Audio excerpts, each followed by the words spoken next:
Boa noite a todos. Eu me chamo Nacleides, trabalhadora voluntária da Casa de Francisco, e estou aqui para comentar um trecho do Evangelho segundo o Espiritismo. O capítulo que eu escolhi para que a gente possa comentar hoje é o capítulo 4, Ninguém poderá ver o reino de Deus se não nascer de novo. Vou comentar especificamente o item 25 e 26, que é necessidade da encarnação. Vou ler um trecho do primeiro parágrafo para que a gente possa ter seus comentários.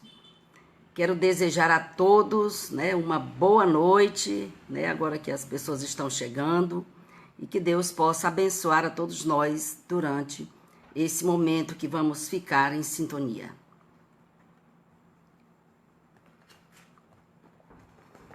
Necessidade da encarnação. É um castigo a encarnação e somente os espíritos culpados estão sujeitos a sofrê-la. A passagem dos espíritos pela vida corporal é necessária para que eles possam cumprir, por meio de uma ação material, os desígnios cuja execução Deus lhes confia. É-lhes necessária, a bem deles, visto que a atividade que são obrigados a exercer lhes auxilia o desenvolvimento da inteligência. Sendo soberanamente justo, Deus tem de distribuir tudo igualmente por todos os seus filhos. Assim é que estabeleceu para todos o mesmo ponto de partida, a mesma aptidão, as mesmas obrigações a cumprir e a mesma liberdade de proceder. Qualquer privilégio seria uma preferência, e toda preferência uma injustiça. Mas a encarnação é para todos os espíritos um estado transitório. É suficiente.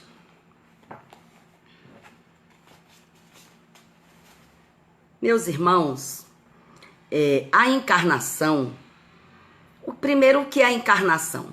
Encarnar é estar na carne, é estar fazendo uso de um corpo material, aqui no caso que estamos no orbe terrestre, mas no mundo em que ele esteja, está fazendo parte, está no corpo físico, no corpo de matéria, porque nós somos essencialmente espírito, é o que verdadeiramente somos, mas necessitamos de um corpo físico para estar aqui na Terra encarnado.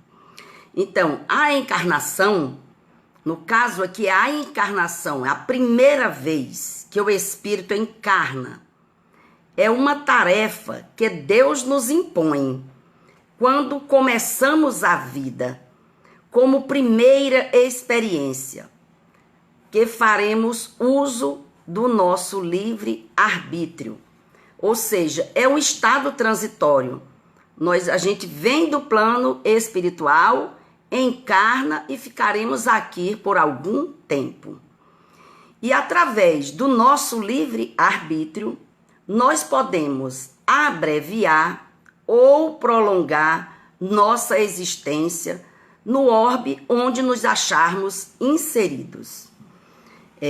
Quando nós iniciamos nossa vida espiritual, saindo do espírito da selvageria, do primitivismo, a encarnação é um meio de desenvolver a nossa inteligência. Ou seja, a gente encarna a princípio para desenvolver a nossa inteligência. Agora, dependendo das escolhas que nós iremos fazer nessa jornada, e das escolhas que já tivermos feito também lá atrás, é que vai determinar a nossa necessidade de percorrer novamente as etapas da vida corpórea. Algumas vezes, esse percurso vai ser feito de forma angustiosa, penosa. Vai ser, digamos assim, é uma angústia tão grande, são tantas as dificuldades, tantos desafios que nós iremos atravessar, né? Isso vai nos servir para que a gente possa se trabalhar. Agora, não precisa ser assim. Ela pode ser mais leve, desde que nós trabalhemos ativamente pelo nosso progresso. Kardec, ele perguntou aos espíritos qual era o objetivo da encarnação dos espíritos.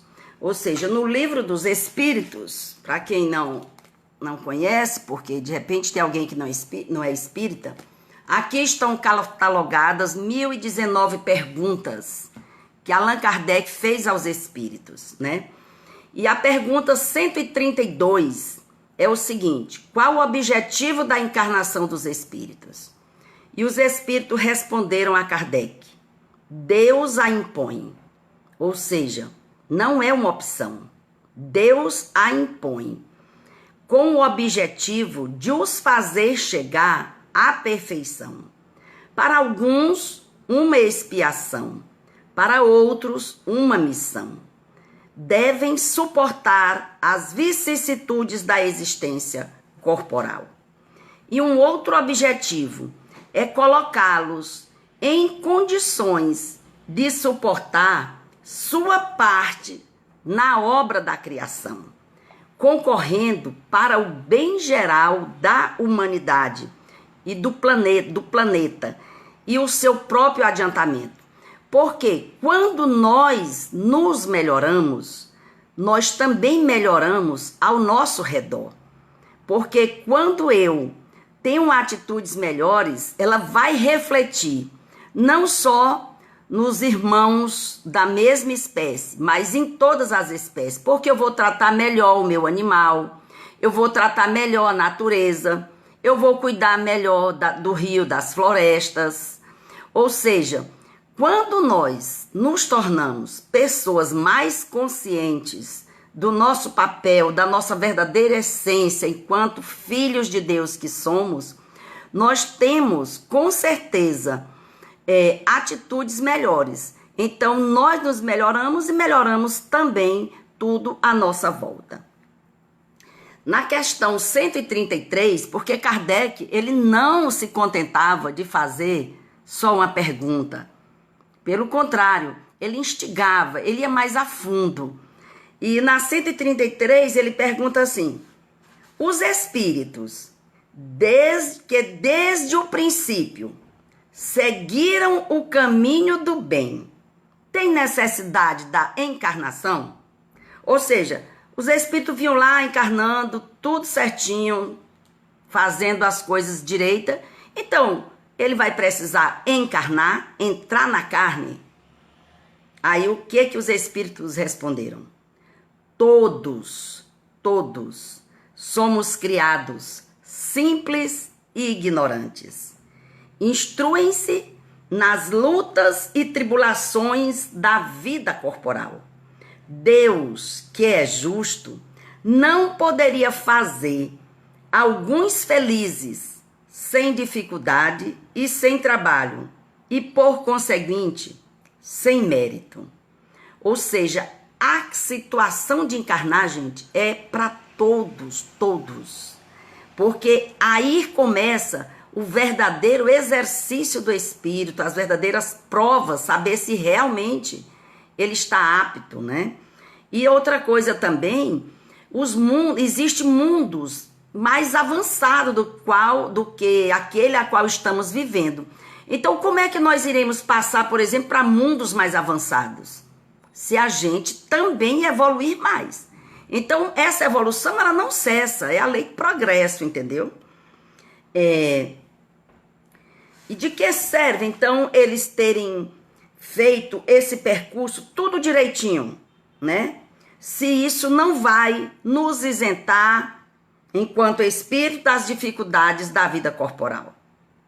Aí eles nos dizem, chegam mais depressa ao objetivo.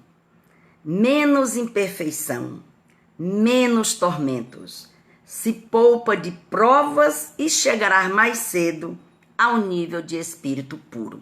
Ou seja, adianta sim fazer escolhas melhores, adianta sim ser do bem, porque se somos pessoas de bem e procuramos ter atitudes, né, que sejam benéficas aos nossos irmãos, tipo trabalhando em nós cada vez mais a bondade, a caridade, trabalhando as nossas virtudes, tais como a paciência, a abnegação, a benevolência, né?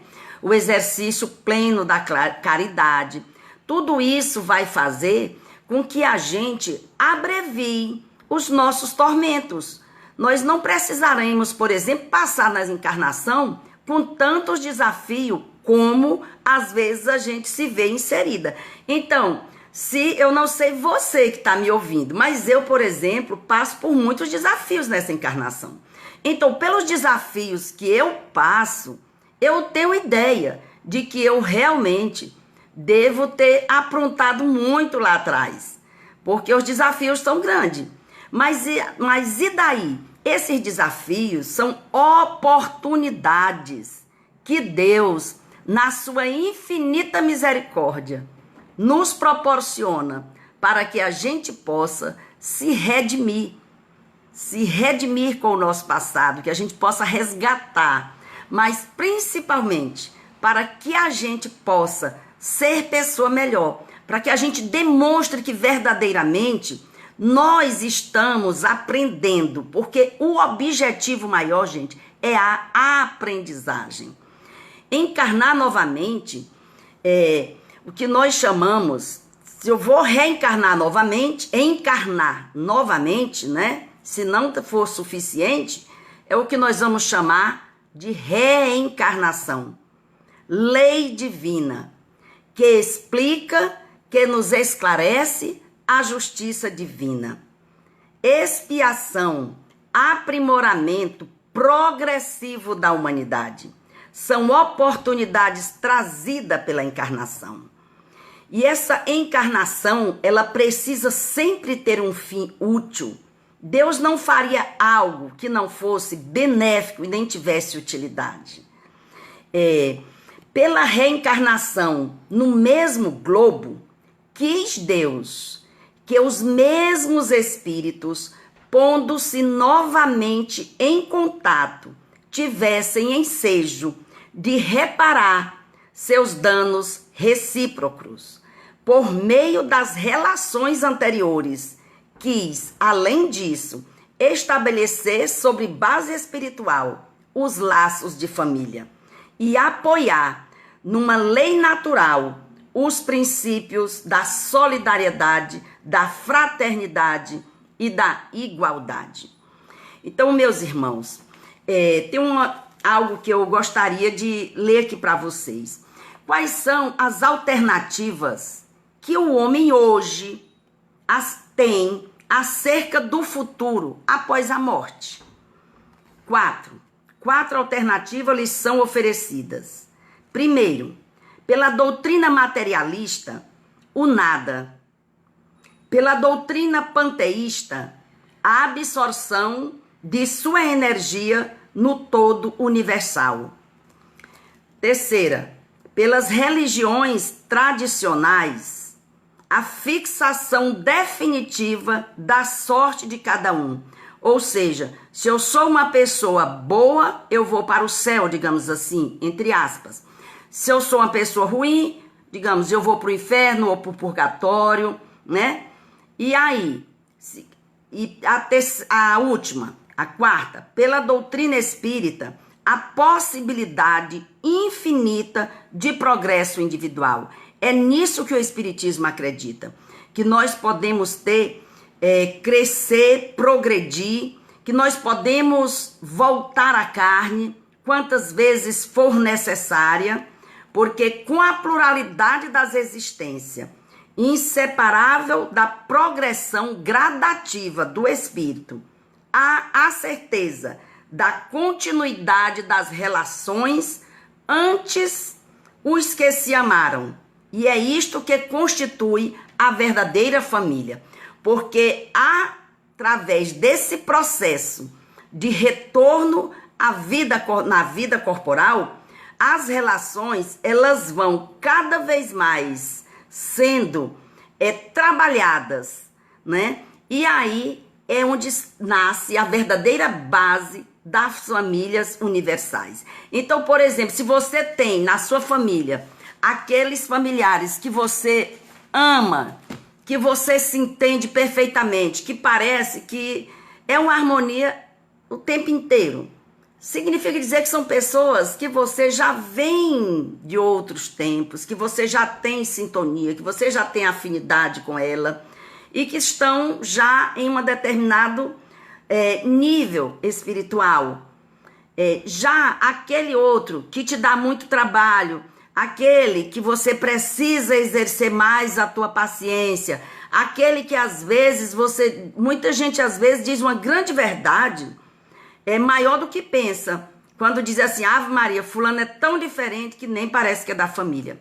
Às vezes é que Deus permite que encarne em determinadas famílias espíritos que ainda não faziam parte desse núcleo familiar, com o objetivo de aprendizado para esse novo, que venha aprender com esta família, e também a família aprender com ele. Porque sempre aprendemos uns com os outros.